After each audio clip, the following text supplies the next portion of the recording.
Hello, Victor. Let's read this question. So this question says a Richter scale recorded the magnitude of intensity of earthquake greater than x. Due to this intensity being destroyed, what should be the minimum value of x? x की minimum value कितनी होनी चाहिए आपको बताना, ठीक है। तो देखिए बच्चों, इस क्वेश्चन का की कॉन्सेप्ट आप क्या लिख सकते हैं, रिश्टर स्केल लिख लीजिए। क्या लिख लीजिए? रिश्टर स्केल, या फिर रिश्टर मैग्नीट्यूड भी लिख सकते हैं। क्या लिख सकते हैं? रिश्टर स्केल या फिर रिश्टर मैग्नीट्यूड।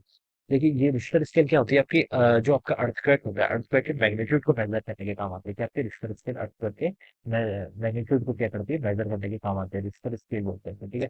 ये आपकी इंटेंसिटी ऑफ अर्थक्वेक क्या करती है, मेजर करती है, ठीक है। अब देखिए अर्थक्वेक के भी हमने इसको तीन बेसिक रीजन में डिवाइड कर रखा है। एक तो होता है सबसे पहले आपका नॉर्मल, ठीक है।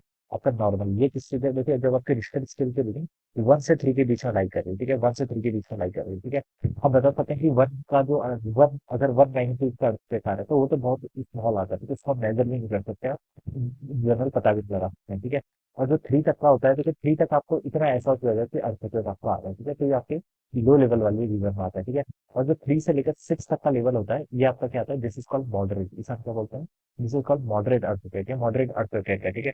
यानी कि देखिए 3 से ऊपर, यानी कि 4, 5, 6, 5 पर हम बता सकते हैं कि कोई पर्सन अगर एपी सेंटर पर खड़ा है, जहाँ से आपको जो आपका अर्थक्वेक का क्या एपी सेंटर है, तो वो क्या कर सकता है, फील कर सकता है कि यहाँ पर क्या आ रहा है आपका, इसको वहां पर क्या कर सकता है, डैमेज कर सकता है। एपी सेंटर पर क्या कर सकता है, डैमेज कर सकता है। अगर आपका जो आपका जो अर्थक्वेक है उसकी रीडिंग कितनी है, 5 या 6 के अराउंड है, ठीक है।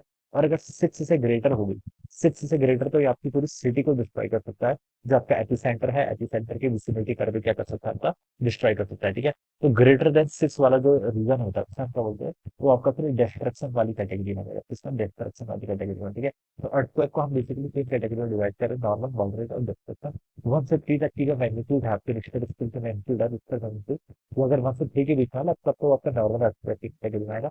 3 से 6 आपका मॉडरेट आता है, और ग्रेटर देन 6 फिर आपका डिस्ट्रक्शन हो जाता है। मैक्सिमम 9 तक जाएगा, 9 मतलब मैक्सिमम नहीं, 9 तक हम बता सकते हैं कि 9 तक तो आपका सब कुछ डिस्ट्रॉय होता है, लेकिन सब कुछ खत्म हो जाएगा, ठीक है। 6 भी काफी अच्छा कहता है, 6 से ऊपर हम बता सकते हैं कि जो आपका अगर आपका अर्थक्वेक का मैग्नीट्यूड 6 से ज्यादा है, तो इसका मतलब वो पूरी सिटी को क्या कर सकता है, डिस्ट्रॉय कर सकता है। तो क्वेश्चन हमसे वही बोला गया था कि हमने मैग्नीट्यूड को मेजर किया, ग्रेटर देन एक्स बोला गया है। Due to this entire city being destroyed, what should be the minimum value of X? तो एक्स की मिनिमम वैल्यू जो होनी चाहिए वो 6 होनी चाहिए, ठीक है। कितनी? 6। 6 से ऊपर तो कितने भी हो सकते हैं, ठीक है।